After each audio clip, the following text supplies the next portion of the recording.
Ya, assalamualaikum warahmatullahi wabarakatuh. Alhamdulillah wa syukralillah ala ni'aman silahna ma'ala wa lakum sila billah. Usini wa yakum bitaqwallah faqad faza man ittaqa wa man sabar. Allahumma rabbi shrah li sadri wa yassir li amri wa hlul min lisani yafqahu qawli. Subhanaka la ilma lana illa ma 'allamtana innaka antal alimul hakim. Baik jamaah, sekali lagi sebagaimana biasa sebelum ngaji kita istighfar dahulu.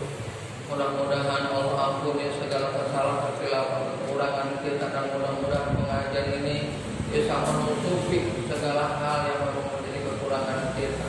Kemudian kita bacakan Fatihah untuk siapa saja yang perlu doa kita agar Allah kabulkan yang menjadi harapan mereka.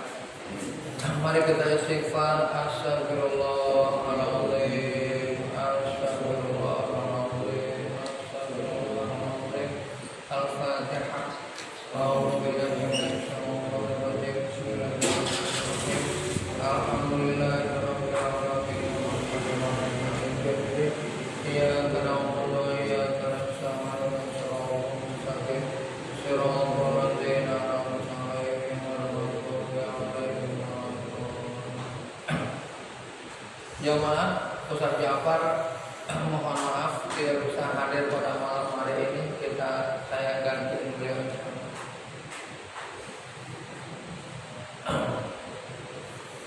Jamaah, kenapa sih sholat itu nggak bisa ditinggal? Kenapa sholat itu tidak bisa kita hentikan satu waktu saja? Jamaah yang berbahagia, minimal ada dua alasan. Kenapa sholat itu tidak bisa ditinggal. Alasan yang pertama, mari kita analisa. Firman Allah Subhanahu wa taala, as-sholatu lidzikri. Salat itu untuk mengingatku. Jadi kata Allah begitu, bahwa salat itu adalah untuk mengingat Allah. Kita sering lupa terhadap kebesaran Allah, kemahebatan Allah, luar biasanya Allah, sehingga kita sering mencari. Ini pernah dilakukan juga oleh Nabi Ibrahim alaihissalam, seakan-akan menjadi gambaran manusia itu ada yang mencari Tuhan selain Allah. Nabi Ibrahim menjawab seluruhnya bahwa ternyata selain Allah itu rapuh, tidak bisa menjadi sandaran. Jamaah yang berbahagia, kata Rasulullah SAW terhadap bahwa manusia itu perlu sekali nasihat, perlu sekali untuk mengingat Allah. Karena manusia itu, kata Rasulullah SAW, ini sering, ini sudah disampaikan oleh banyak pihak, oleh ulama-ulama, bahwa al-insan makhluk manusia. Manusia itu tempatnya salah dan khilaf. Ya. Makhluk kotor sama, manusia dan lupa. Bahkan jamaah yang berbahagia, lupanya ini kalau kita analisa jamaah dari akar kata nusia, ya, atau ada yang bilang nasia, itu dalam surah Al-Asr disampaikan begini, jamaah. Innal insana lafi khusrin. Lupanya itu jamaah, al-insan, ya, menjadi al-insan. Al-insan itu diambil dari kata lupa itu. Kelupaan manusia itu sampai menyeretnya di dalam kerugian. Ya, sampai menyeretnya dalam kerugian. Kalau kita lihat al-insan, Allah menggunakan alif ma'rifat. Artinya siapa saja yang namanya manusia, gelar apapun, berprestasi dalam bidang apapun,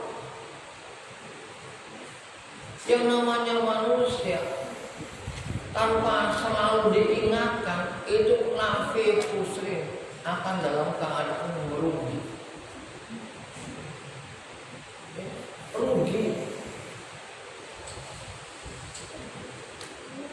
Jadinya orang yang berbahagia. Oleh sebab itu, ya, kita sangat tidak mau hidup itu rugi. Kenapa kita tidak mau rugi? Ya tentu saja akal sehat kita berkata yang namanya manusia itu ingin mencari apa yang menjadi harapan dia. Kalau dalam surat Al-Qari'ah itu diceritakan begini ya. Yauma yakunu nasu kal farasyi mabsus wa takunu al-jibalu kal ramad. Apa namanya? Fa amaman saqulat mawazinu fa ummuhu hawiyah. Fa huwa fi syajara. Maaf itu yang sama. Kalau sampai kita ini mampu mengumpulkan banyak amal, maka dia sebenarnya akan menemukan kehidupan yang memuaskan. Apa yang dicarinya, apa yang menjadi kerinduannya, keikhlasannya dalam menggapai kehidupan, itu akan jauh. Nah, untuk menemukan apa yang kita cari, yang kata Al-Quran itu dengan mengumpulkan banyak amal, memperberat timbangan amal. Sekarang kita analisa, ternyata untuk beramal itu susah. Sekalipun beramal itu terbuka lebar, ya, analisanya mudah, pemikirannya mudah, bahkan bahasa mudahnya tidak perlu ongkos banyak, hanya kesediaan doang gitu. Hanya keinginan doang, hanya motivasi doang, pertama mencoba aja, hanya itu saja. Yang kemudian ya silakan, sangat tergantung untuk bagaimana dia membina keimanan diri. Nah itu jamaah yang berbahagia. Untuk seperti itu sulit. Untuk seperti itu sulit. Seumpama kita sangat tahu pahalanya silaturahmi, ingin untuk silaturahmi kepada tetangga supaya menjadi bahan nanti di yaumil akhir bahwa kita sempat untuk menyambungkan ukhuwah Islamiyah dengan tetangga kita, dan dengan niat Bismillahirrahmanirrahim supaya menjadi amal nyata, bisa menjadi analisa pengingat hidup itu, dalam artian agar ketika ngobrol itu tidak kemana-mana, malah tidak merusak, agar ngobrol itu menjadi manfaat, bukan sebaliknya madarat, malah memutuskan hal-hal yang tidak diharapkan, malah ngomongin orang, malah menjadi kelompok yang tidak berguna. Nah, akhirnya kita membaca Bismillah, minta bantuan Allah, ingin silaturahmi, agar pahala silaturahmi yang diharapkan itu sesuai dengan apa yang kita inginkan. Nah itu ternyata orang silaturahmi ke tetangga itu susah. Sekalipun sebenarnya dia pun senang kita datangi. Ini pengalaman saya, kan dulu saya sering silaturahmi kemana nyoba gitu, ya, saya sering. Dan itu memang rezekinya Sulaiman Tasik, rezekinya itu banyak gitu loh. Dulu sempat menghidupkan 3 tempat. Di Depok, di sini, dan di Bogor. Itu ditinggalin gitu. Ketika saya silaturahmi kemana, siapa yang perlu saya silaturahmi untuk memperkuat keimanan? Saya ada teman zaman yang berbeda, ini teman saya dipanggilnya sih orang supaya gampang karena dia orang Batak, dipanggilnya Bisma. Nama saya nggak. Itu hidupnya ingin silaturahmi saja, ingin silaturahmi. Suatu saat beliau meninggal, ini dikenal oleh banyak orang. Siapapun mengenang dia, siapapun menilai dia baik. Dan yang aneh itu, ketika beliau meninggal, anaknya gak ada yang terlantar. Semuanya ingin ngurus, semuanya ingin ngurus. Saya sampai kuliah. Kapanpun pulang ke ibunya saya urus. Sampai istilah kata untuk dimakami di mana itu berebut warga. Ya sampai akhirnya tuh pertama di Depok, kemudian diambil alih ke daerahnya di Jasina. Ini kan luar biasa. Masyarakat sampai minta seakan-akan beliau tidak ada keberkahan beliau. Ini kan luar biasa. Padahal orangnya tidak ikut-ikut, nggak pernah ceramah, nggak pernah apa. Ya hanya perkuat keimanan kita. Dialog tentang keimanan. Bukan soal ustaz. Tapi siapa yang istilah kata yang pernah disaturmai nama beliau tidak punya kesan mendalam terhadap beliau? Ini terus saja. Sekalipun beliau ada kekhilapan, ada kesalahan, itu hilang kesan kekhilapan. Seakan-akan begitu. Ini bisa hal ini bisa menjadi bahasa mudanya contoh lah bagi kita gitu. Orang yang diniatkan silaturahmi karena agama itu benar-benar seperti alasnya ada beliau di kita. Namanya itu terngiang gitu, nggak terlupa. Orang saya yakin siapapun yang pernah bisa tolongin beliau itu nggak akan lupa nama beliau, nggak akan lupa. Dan beliau seakan masih hidup. Allah Akbar. Coba bayangkan itu. Ya. Jadi memang yang jadi masalah itu kita sering lupa. Suatu contoh. Kata Al-Quran itu mungkin sangat kita hafal. Wa may ya'mal mithqala dzarratin khairan yarah. Wa may ya'mal mithqala dzarratin syarran yarah. Amal sekecil apapun Allah dan akan Allah. Termasuk juga perbuatan buruk sekecil apapun Allah. Tapi kita tidak pernah mencoba seakan-akan ini amal kecil yang harus kita lakukan. Amal kecil yang jangan dilupakan. Contoh, apa wasumu inda wajhihi kasalah. Senyum kepada wajah saudaramu sesama mukmin adalah saudara. Kita jangan ketemu saudara menunjukkan wajah senyum, wajah manis, wajah indah, wajah ingin bertemu, wajah yang diharapkan oleh dia. Ini sangat saja. Walaupun kita tahu ayat itu, sering kita baca ayat itu, tapi itu zaman yang berbeda. Sering kita melewatkan bahwa perbuatan sekecil apapun itu akan Allah lihat, baik yang bersifat baik maupun yang bersifat buruk. Ya. Bahkan kita sering sekali seakan-akan terbawa oleh emosional. Gitu. Kalau udah benci, ya udah jelek semua. Kalau udah cinta, bagus semua. Jadi ukuran baik dan buruk itu seakan-akan rasa cinta, rasa benci di kita.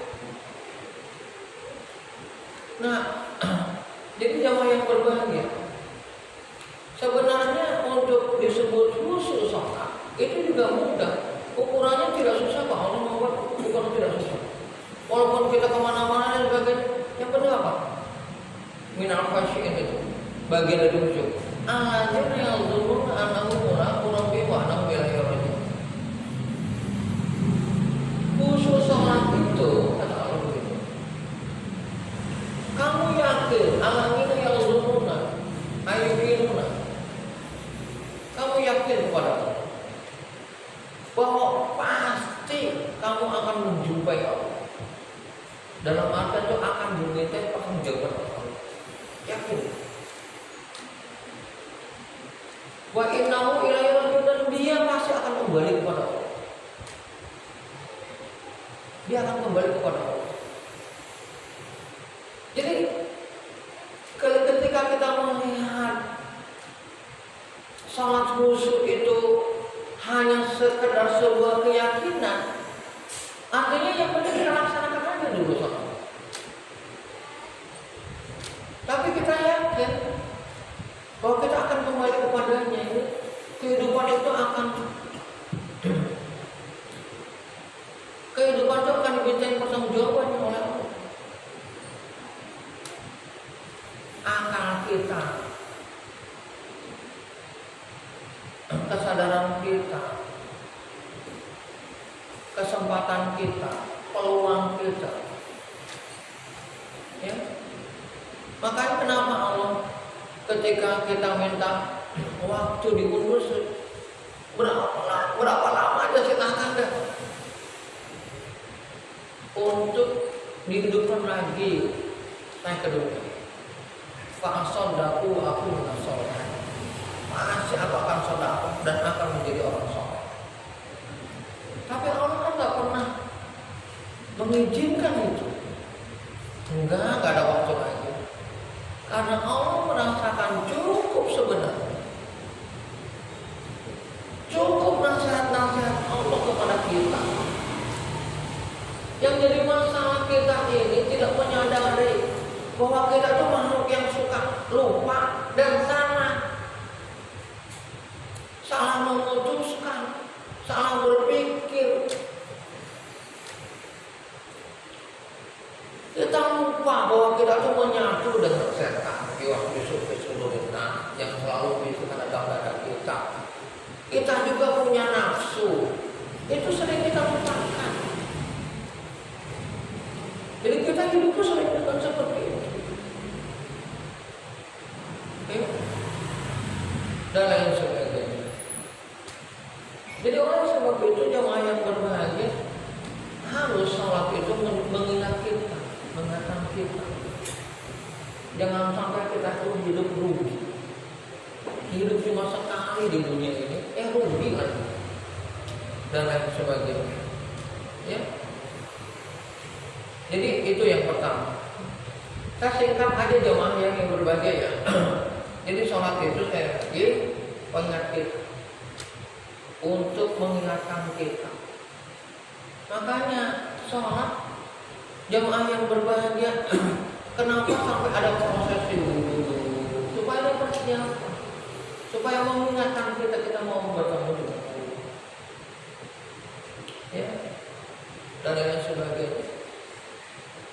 Ya, apalagi kalau kita sholat di masjid itu, dari bahasa kita sholat sunat dan sebagainya. Ya. Jadi ini yang harus diingat. Sholat itu dzikir, kemudian kalau kita ingin sholat kita berguna seperti ini, minal khasyin, termasuk orang-orang yang sholat khusyuk, yaitu minal alladzina yadhunnuna annahum mulaqu rabbihim wa annahum ilaihi raji'un.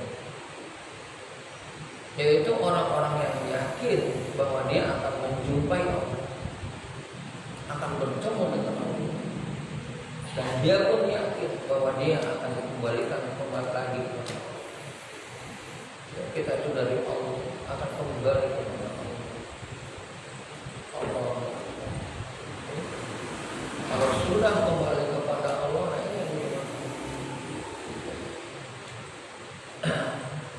jadi itu ya. Kita singkat saja, nanti suatu saat kalau ini kita Yang kedua, kenapa sholatnya dilakukan? Karena sholat itu salah satu alat komunikasi kita dengan Allah. As-sholat di mana juga asli hubungan kita dengan Allah. Kita komunikasi dengan Allah. Komunikasi itu keindahan, komunikasi itu tanggung jawab, komunikasi itu pengertian, komunikasi itu sebuah kesadaran.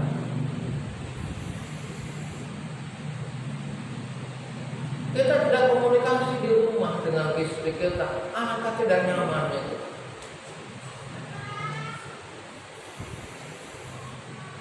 Kita tidak mengadakan komunikasi dengan orang tua kita, dengan saudara kita, dengan siapa kita. Itu kurang nyaman hidup. Rasanya tanggung jawab kita kurang. Rasanya tidak ngobrol. Komunikasi itu kebutuhan. Jadi sholat itu kalau kita lihat buat kaidah-kaidah bacaan sholat yang banyak ditulis dalam kitab-kitab ini saya cukup mendalam.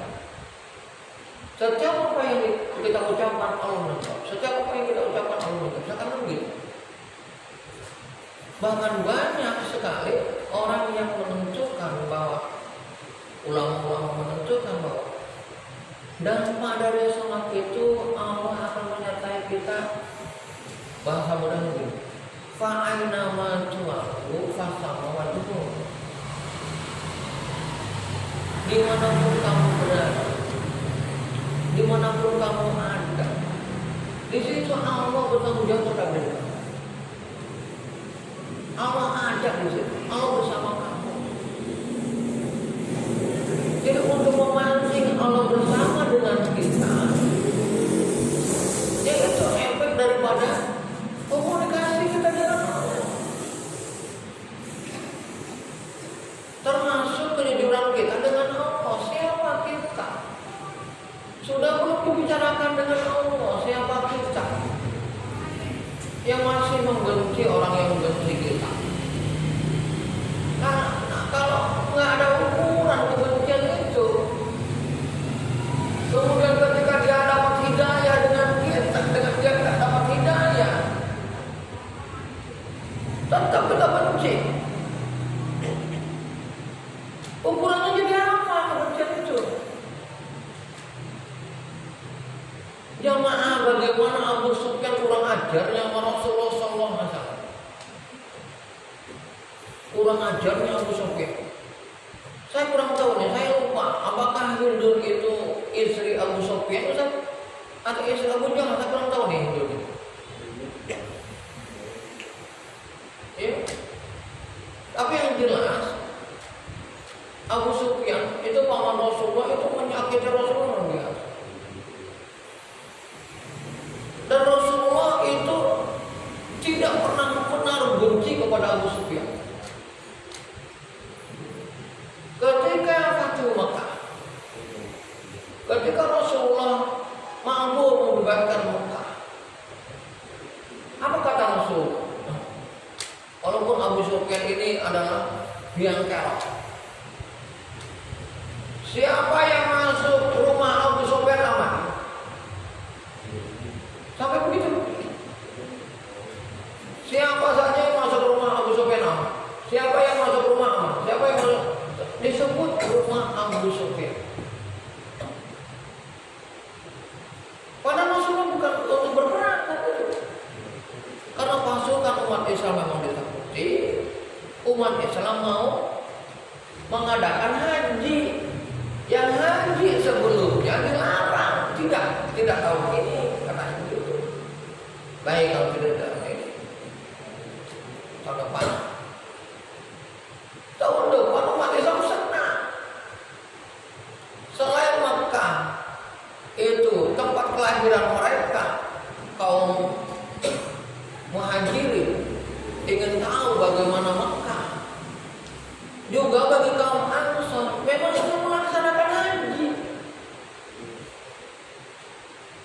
Jadi banyak orang yang datang ke Makkah dianggap mau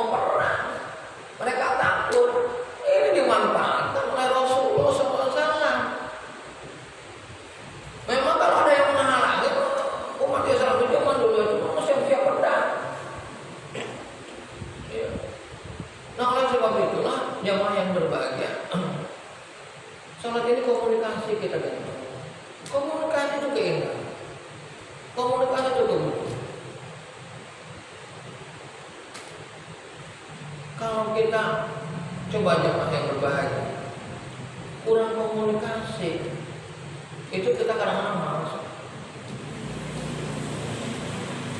Mana orang kayak begini jemaah? Dulu saya tidak menjalin komunikasi sama si A itu.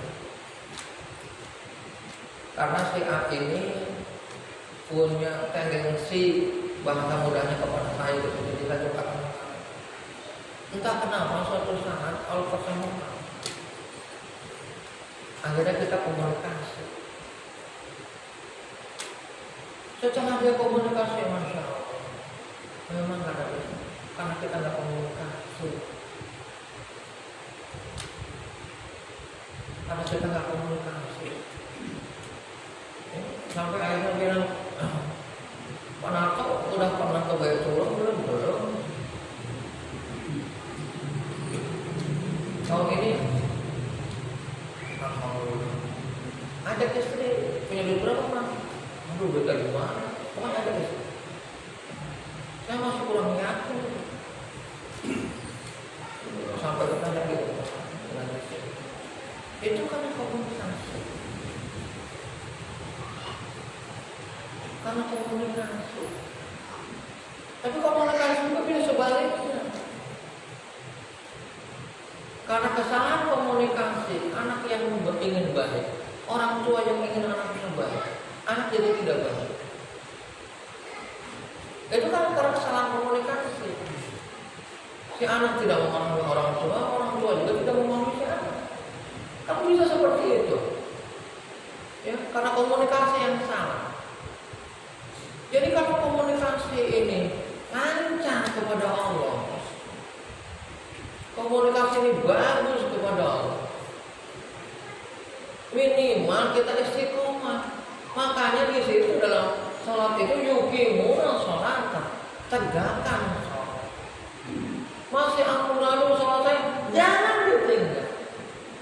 Masih sholat bahkan saya kadang-kadang kemana-mana pikiran, bahkan barang hilang kalau ingin ketemu sholat, enggak apa-apa, tegakkan sholat.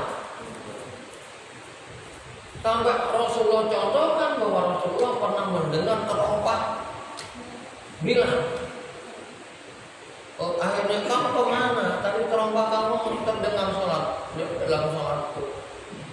Kata Bilal, ini ingat terompah sholat Rasulullah itu. Rasulullah itu. Ya, nah itulah makna yuqimuna sholat. Tegakkan ada, laksanakan. Masih dengan nama. Aduh, tadi sholat nggak sholat saya. Nggak apa-apa. Itulah makna yuqimuna sholat. Terus aja. Aduh, habis sholat bukan Allahumma anta salam, nggak ngedoain dulu, pikiran nggak apa-apa. Oh, jadi saling dengan sholat. Sholat itu semua perbaiki lagi. Gitu kan? Ngaji itu kan untuk menyempurnakan wajah dan lain sebagainya. Baik jamaah, ini aja dahulu ya. Artinya saya masih sedikit-sedikit nggak tadi karena nggak ada saya. Karena saya pikir Habib Musa yang mengisi ya, tapi saya siap-siap aja.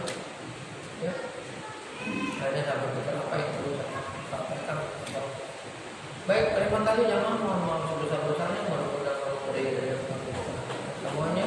Dari saya cukup sekian. Wassalamualaikum.